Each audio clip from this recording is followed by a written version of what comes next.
Greetings from Cyberdelic Space. I'm Lorenzo, and I'm your host here in the Psychedelic Salon. Our program today is a talk that Daniel Pinchbeck gave at the inaugural Palenque Norte lectures that we held in Burning Man year 2003. Actually, this is one of a series of audio recordings from our website, palenquenorte.org. And there you can find talks that were given by Rick Doblin, Bruce Damer, Eric Davis, Terrence McKenna, and quite a few others. I'll tell you more about Palenque Norte at the end of today's program. By the way, I want to send a big thank you to my friends Jacques, Cordell, and Wells of Chateau Hayuk. They're the ones that let us use some of their tracks from their Nature Loves Courage CD for our theme song here, so thank you guys. Now, today's program is a talk called Emit Time 2012, a change in how we experience time. And this was given by Daniel Pinchbeck at the 2003 Burning Man Festival. And if you've just arrived on this planet and haven't heard about Burning Man yet, you can go to www.burningman.com and check it out. But the truth is, you can read about it, you see pictures, you listen to the Palenque Norte talks or watch Burning Man videos, and you're still not going to be prepared for their first day on the playa. You know, I'm not even going to try to explain. You just have to go and experience it for yourself. And trust me, you'll think it's the greatest thing you ever did in your life. And this is coming from somebody who doesn't like heat, doesn't like camping, and doesn't like the desert, and doesn't plan to miss another burn if it's physically possible. Now, about Daniel. Daniel's talk, this first Palenque Norte series in 2003, came on Saturday, which is the day of the burn, and it was given at noon, if you can believe that. And I still don't know what possessed me to schedule the talk at such an impossible time, but, you know, those of you who have been to the burn know that the Friday night party goes on until well past dawn, and, you know, by noon the next day, most of the sensible people are asleep. Of course, that didn't stop Daniel or any of his loyal fans, and as you're going to hear, they were both at the top of their game, I think. I should mention that, you know, in the weeks leading up to this event, we already knew that Daniel's Palenque Norte conversation was going to be one of the biggest hits of our lecture series. You know, every day we were getting email requests that wanted us to verify the day and time he'd be speaking, and we actually made a lot of new friends during the week as people came by every day, actually every day, to check out and double-check the schedule, because absolutely nobody believed we'd schedule it for noon on Saturday. You can trust me, we got a lot of unsolicited advice about scheduling such a compelling event at such a crazy time of day, especially for a town in the middle of the desert, but hey, that's another story. You know, as expected, Daniel's presentation was really an intellectual tour de force, and even if you attended this talk in person or heard it on the Black Rock City's K-Pod radio, I'm sure you're going to want to hear it again, because without the distraction of all the wind and the heat and the dust, you probably will discover a lot of pearls of wisdom that you missed when you heard it the first time. After Daniel's presentation, I'll give you an update on what he's up to these days, as well as the address of his website. Now, here is Daniel Pinchbeck at Burning Man 2003.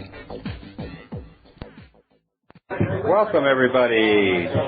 Good morning. This is really an early morning crew for Black Rock City. And all you out in Radio Land, 97.7 KPOD, we're broadcasting from the basement of the Aragon Ballroom in beautiful downtown Black Rock City. And welcome all of you people out in Radio Land and those out in the fly around here. And especially welcome our guests here in the Chill Pod. My name is Lorenzo. I'm with Palenque Norte, and we are one of the theme camps that's in Etheria Village, nicknamed Podville for some strange reason. The magic at Palenque was the conversations that got started. The people came for the lecturers the first year, and then after that they kept coming back for the crowd and to see old friends, meet new friends, and that's actually where I met Daniel the first time was in Palenque. He's written about it, been there, and last year at Center Camp, one of those things that, you know, you hear about at Burning Man all the time is Randy and I, who were sitting there, or no, it was my wife, Mary C. and I and Linda Shaw were sitting there, and everybody looked up at once, and Daniel looked up, and we all looked at each other and said, wow, and we hadn't seen each other in several years, and then we meet at Center Camp for coffee in the morning, so that's one of those magical things. I know Daniel Pinchbeck needs no introduction to most of you, or you wouldn't have gotten up so early to be here.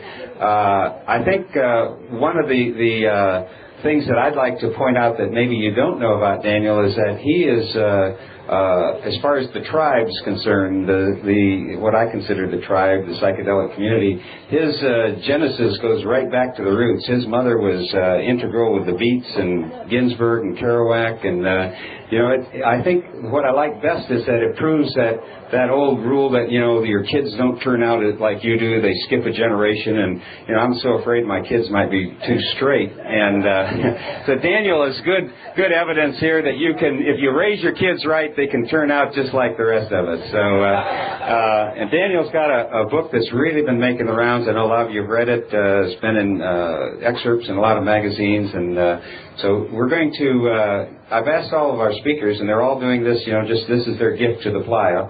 And they're all speaking about something that they haven't really talked about much. And we are recording these on MP3, so the Palenque Norte lectures hopefully will be on our website. Most of them, we've had a few little equipment issues, but the biggest part of them will be up there, and Daniel's agreed to let his up there too. So he's going to be talking about some very interesting things, and then we'll have a Q&A, and I hope somebody asks him about his trip with Eric Davis to look at crop circles this summer, because I'm interested in that too. Oh, there's Eric. So welcome, Eric, and John Hanna. Several of our speakers are here. Bruce Damer. So thank you guys for coming back and supporting each other. So who helped me welcome Daniel? Daniel.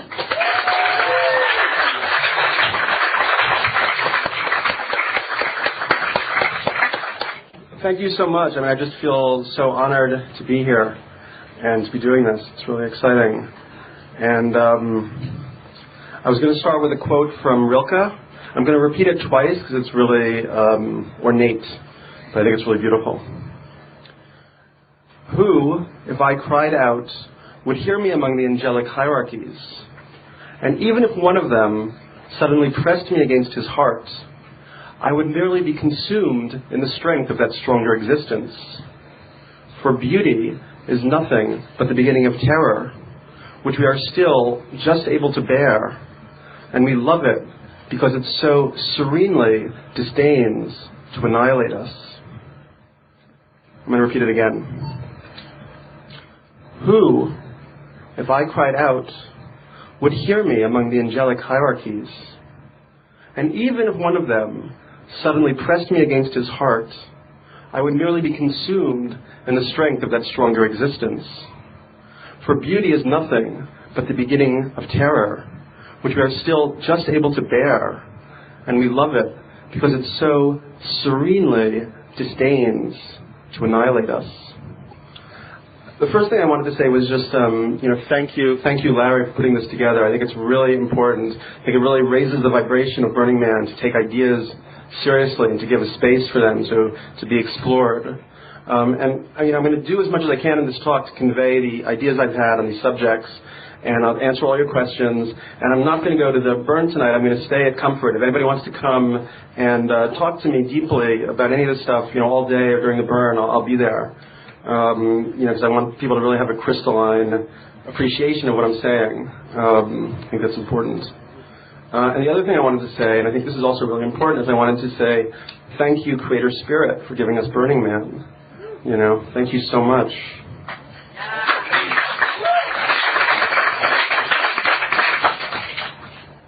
So I've been studying the crop circles, and I have this incredibly beautiful book, Crop Circle Yearbook 2002. I'm just going to pass it around, and really everybody just take a look at it and give it to the next person. Just this one on the cover, you can see it's these druidic long barrows, crop circle perfectly sighted to touch them, and then way in the background is Stonehenge. So it's kind of focusing on the Neolithic landscape, which is a kind of sacred landscape in England, and kind of reactivating knowledge about Stonehenge and about Avebury. How many people here know what Stonehenge was used for? Well, it was used for many things, but it was used to predict moon eclipses. They could predict them to the day. So at a certain point, the priest or the shaman would go outside, and he would clap his hands, and the sun would disappear. Where it's sited, Stonehenge, there's a circle, and inside is a perfect rectangle. Along the rectangle, it sites the summer solstice, sun rising, midwinter solstice, I can't remember